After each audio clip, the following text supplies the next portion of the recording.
Thank you for being with us, and especially for being with us before the important meeting you will have in a few minutes. Maybe not that important for you, maybe really important for the Italians, because as you know, Mr. Salvini is thinking about reforming the taxes in Italy.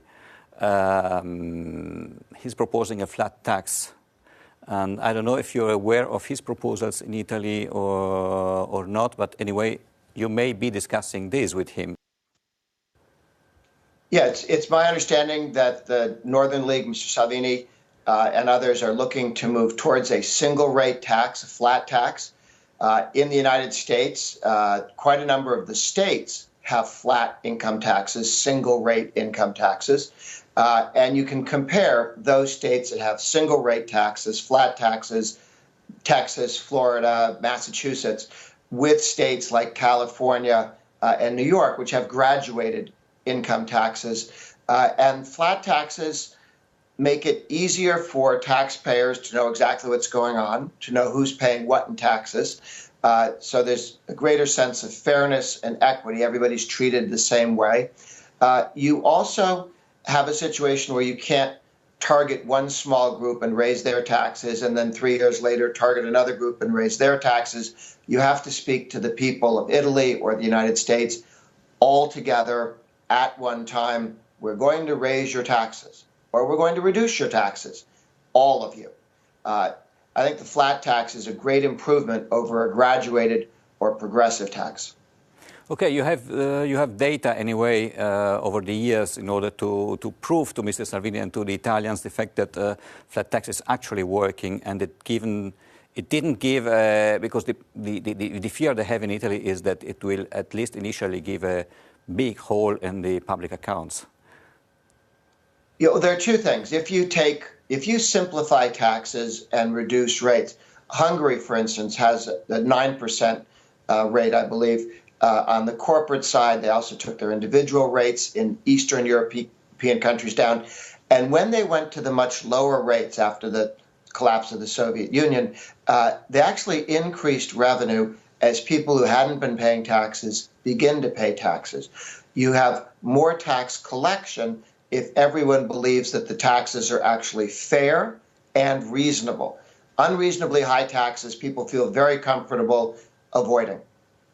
As you know, Italy is the country in Europe, or one of the countries in Europe, together with France, which has the highest taxes, highest rate of taxes, and not the highest number of taxpayers, actually.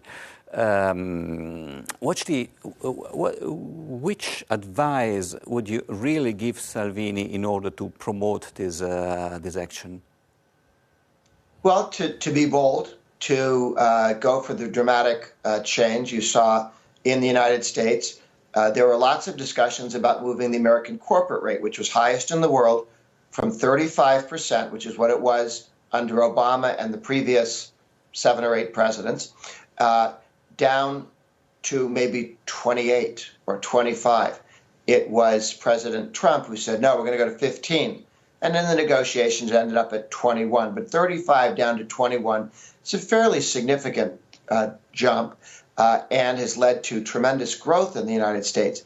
If you'd taken it just a little bit at a time, one, it may never happen. People don't get excited about small changes.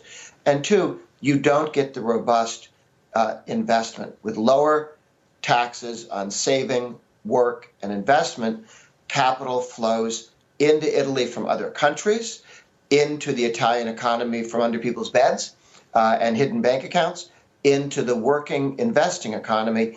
And that, over time, gives you strong economic growth, job creation, and actually more revenue over time.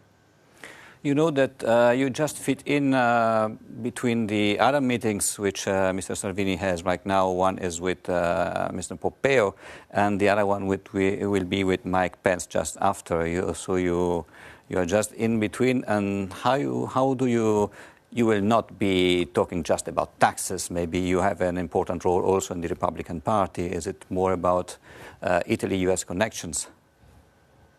Well, I'm very interested in how anybody in the United States could be helpful to center-right parties in Italy and throughout Europe who are for strong growth and work well with the United States on international issues. We have focused here right now on implementing the Republican tax cut that was passed.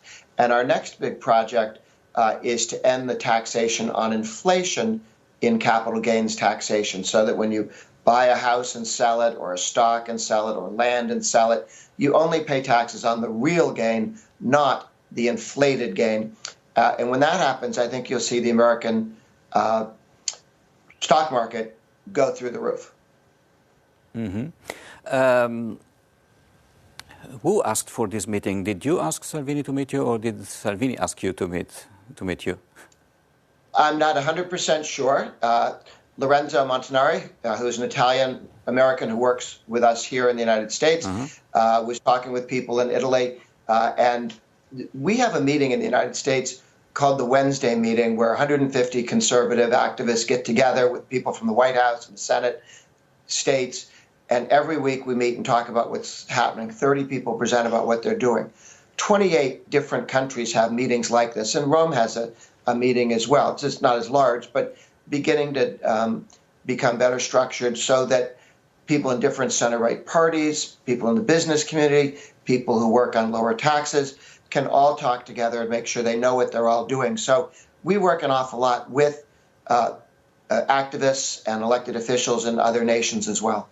So it was a work in progress. I was quite curious, because normally the Italian politicians who come in the U.S., they just meet the Italian community and then some institutional figure in the government, not about taxes this way and or lobbies or whatever.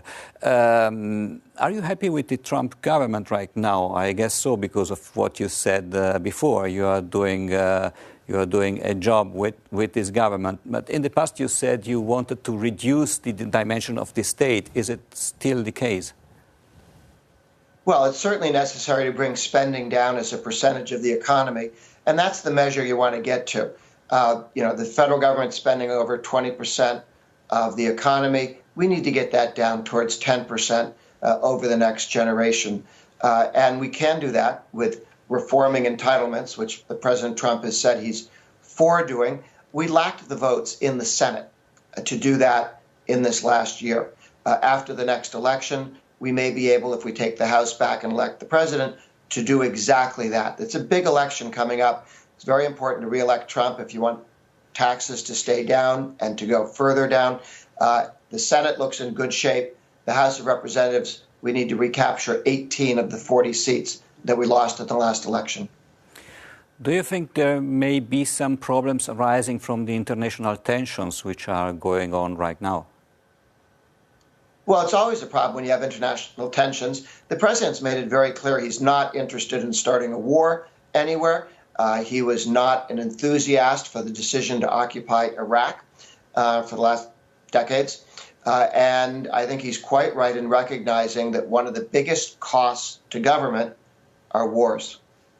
Yeah, no, I was meaning more the commercial tensions with China, for example, and so on, because it brings anyway money and then income, and so if you have less income, maybe you can do less about tax cuts.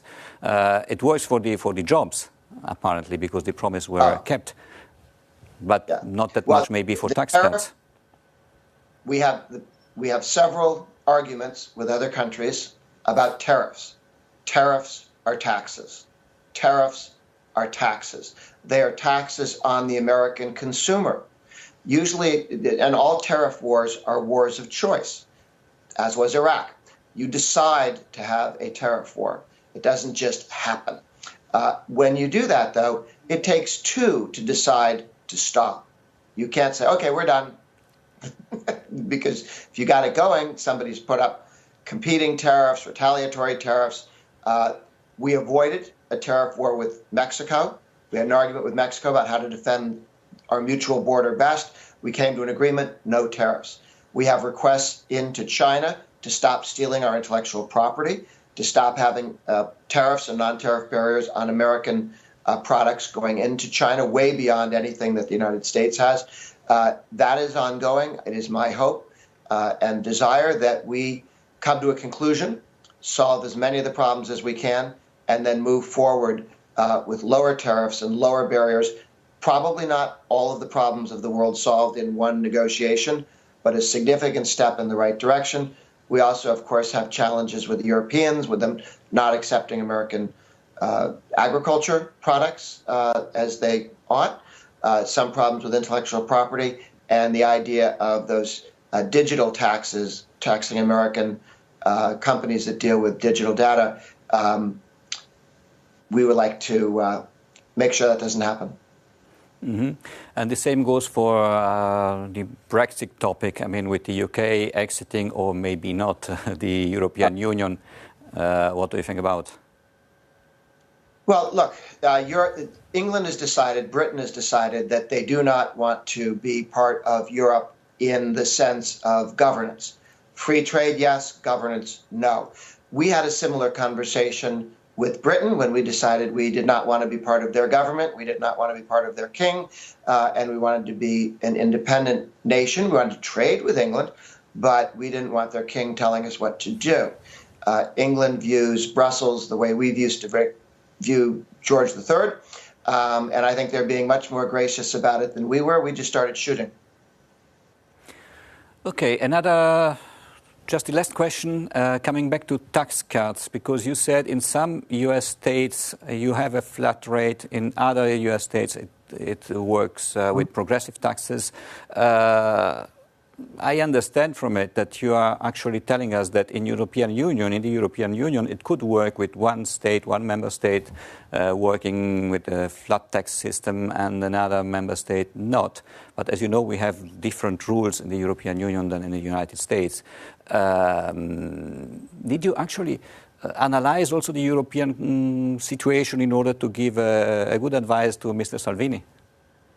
Well, there are countries in Europe and inside the European Union that have single rate taxes and some that have lower taxes. I understand that the French and the Germans would like to dictate to the rest of Europe what their tax system should look like. They already try and do that now with the value-added tax, but I think it's very important not to set up an OPEC-styled cartel of high-tax states who agree not to compete with each other by having lower taxes and more competent government.